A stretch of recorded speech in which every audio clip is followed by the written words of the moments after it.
श्रीराम जय जय राम। श्रीराम जय जय राम। श्रीराम जय राम। ओम नमः शिवाय। ओम नमः शिवाय। ओम नमः शिवाय। योग वासिष्ठ दिवस क्रमांक 462। उपशम प्रकरण सर्ग 82। चित्त हे असत स्वरूप जड कर्तृत्वरहित आणि स्पंद शक्तीरहित असून चैतन्याने बोधित केल्या वाचून काहीही करण्यास असमर्थ असते. कर्त्याच्या अधिष्ठानाव्यतिरिक्त नुसत्या उपकरणामध्ये कोणत्याही प्रकारची शक्ती असत नाही. तोडणाऱ्या पुरुषा वाचून नुसत्या कुऱ्हाडीच्या अंगी कुठली शक्ती आली आहे. यास्तव चित्ता उपकरण आहेस असे मानले तरी सुद्धा तुझ्या ठिकाणी कर्तृत्व नाही. मग विनाकारण कर्तृत्व अभिमानाच्या भरीस पडून तू दुःखाचा वाटेकरी का होतोस?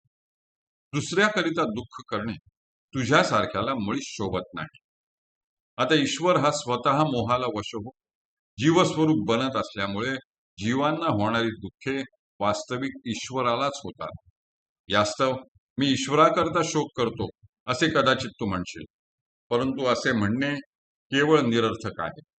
तू ईश्वराकरिता शोक करावास हे सर्वथा अनुचित आहे. जो तुझ्या स्वभावाचा असेल त्याच्याकरिता तू शोक केलास तर तो कदाचित शोभेल, परंतु ईश्वर हा काही तुझ्यासारखा नाही. ईश्वराच्या स्वरूपाहून तुझे स्वरूप अगदी भिन्न आहे. ह्या जगात कोणतेही कर्म करून ईश्वराला काही प्राप्त करून घ्यावयाचे नाही व कोणतेही कर्म न केल्यानेही त्याला काही कार्य साधावयाचे आहे असेही नाही. अशी स्थिती असताना तुला ईश्वराबद्दल शोक करण्याचे कारण काय आहे?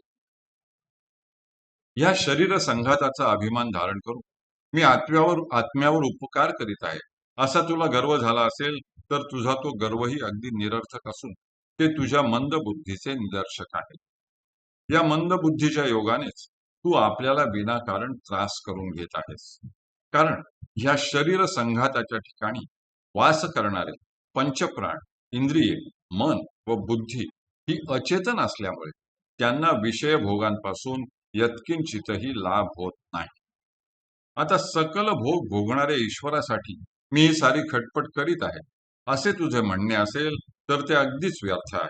कारण ईश्वर हा नित्य तृप्त असल्यामुळे जगातील कोणत्याही विषयाचा उपभोग घेण्यासंबंधाने त्याच्या ठिकाणी इच्छा उत्पन्न होणे शक्यच नाही. स्वयंप्रकाश, सर्वगत व एकमेवाद्वितीय अशा चिदात्म्याने हे त्रिभुवन व्यापले गेले असून या त्रैलोक्यात त्या चिदात्म्या वाचून दुसरी कल्पनाच संभवत नाही. अनेक रूपांनी नटणारे एका परिपूर्ण परमात्म्याने आपल्या उदरामध्ये अखिल ब्रह्मांडे कल्पनेने निर्माण केलेली असल्यामुळे त्या पूर्णाच्या ठिकाणी कोणत्या विषयासंबंधाची इच्छा उत्पन्न होणार?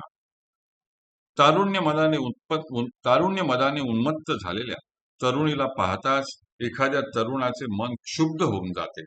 तद्वत तुझ्यासारख्या मूर्खाच्या ठिकाणीच ह्या जगातील विषय अवलोकन करण्यामुळे निरर्थक क्षुब्धता उत्पन्न होते. हे सुंदरा, तू जेव्हा आत्म्याशी तादात्म्य पावतोस तेव्हा तुझ्या ठिकाणी सर्व कर्तृत्व संभवते. परंतु ज्याप्रमाणे फळ हे फुलापासून उत्पन्न झालेले असले तरी ते फुलापासून बहिर्मुख झालेले असल्यामुळे ते फुलाच्या सुगंधाचा उपभोग घेण्याला समर्थ होत नाही. त्याचप्रमाणे तू आत्म्यापासून उत्पन्न झाला असलास तरी आपल्या बहिर्मुख वृत्तीमुळे तू आत्मसुखाचा उपभोग घेण्याला समर्थ होत नाहीस.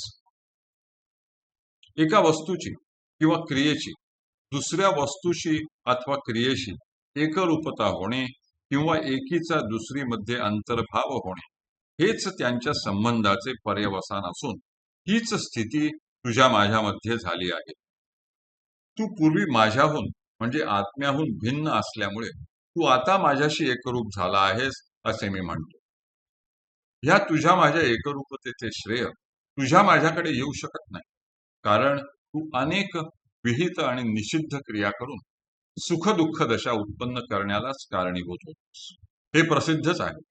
शिवाय दुधासारख्या पूर्ण समानधर्मी पदार्थांची अथवा दूध आणि पाणी यांच्यासारख्या अर्धवट समानधर्मी पदार्थांची एकरूपता होऊ शकते.